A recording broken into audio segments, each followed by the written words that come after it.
To have some control over the services that will be running in any given state or target, we have things called run levels.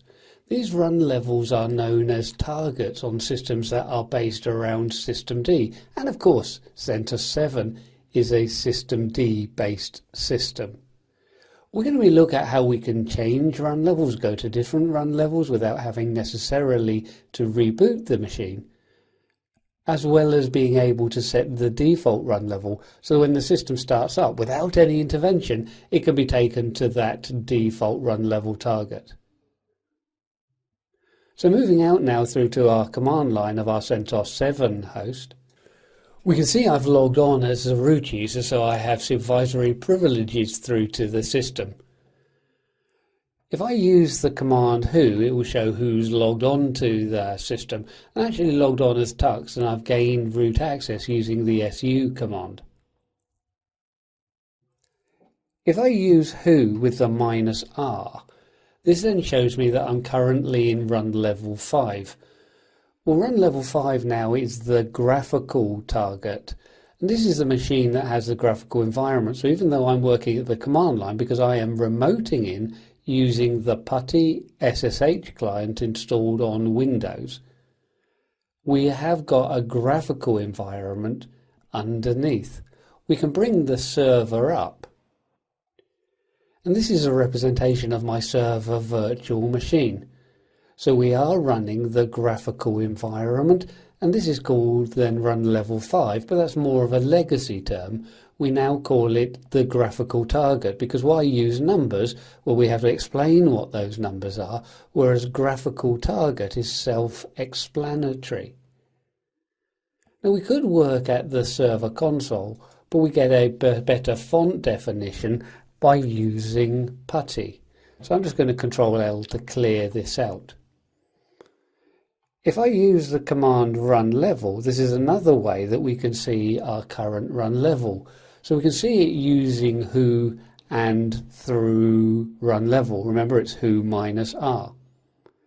If I want to look at the default run level, so that's what we've booted into, run level 5, we can use system and ctl and get default. When we look at this, we can see now that it's the graphical target. So when we boot up, we get the graphical environment.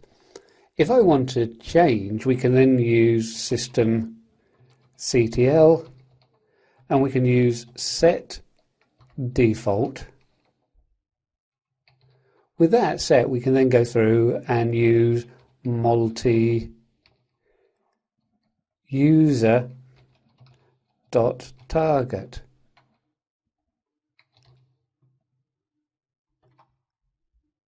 We can see there's a little bit goes on in the background there. We can see that we removed the default.target and then create it again as a new link through to the multi-user target. So it's a very simple mechanism of linking the default target through to the named default.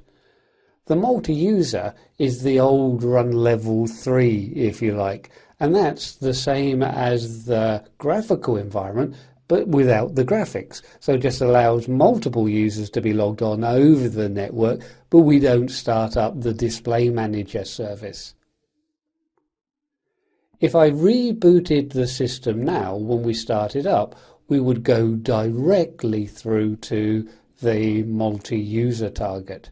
If I don't need the graphical environment, that makes a reasonable default. Should I want to change the run level whilst the system is running, then I can use the legacy commands that we saw within the previous clip, so tell init and init. But moreover, now we should be using the systemctl. In this way, then it at least becomes a single command that we need to use. So if I use then systemctl and isolate, and if I put it into the multi-user target, multi and then -user dot target, and then hit enter. Now because the SSH daemon is running in both settings, both the graphical target and the multi-user target, then of course it's still running now and I maintain my connection. Whereas if I now go through and look at who minus R, we can see that I'm currently in run level 3, so the multi-user target. Previously, we can see through the last equals on the right hand side of the screen, I was in run level 5 or the graphical target. So I can use systemctl isolate to change my run levels, and I can use systemctl set-default and get-default to manage the default run level. The default run level is used when we're booting a system. If I needed to go into single user mode, we can use tellinit and use run level 1 or run level S for single user mode.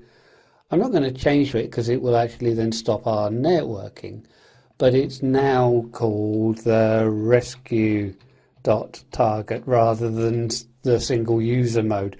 As rescue target, it's probably a more descriptive name because it's really saying it's not just single user, it was only ever for the root user, and we really need to do this when perhaps we need to do some work on our system. So we have the rescue target, and that represents what we used to call run level 1. As I say, I don't want to change to that because with that target as the selected target, we then don't run our networking services, and of course then I'm going to lose my connection through to the console. So I can go back and just clear out this line. So hopefully now we're a little bit used to some of the systemd commands, looking at how we can report on our run level, still using the old commands, who minus R and run level.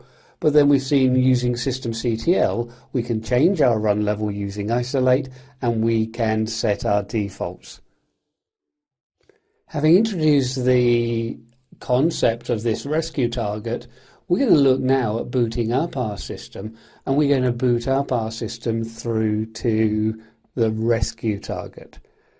Just so we can see then our system going down, we're going to go through and just use one of the legacy commands, so tellinit and 0.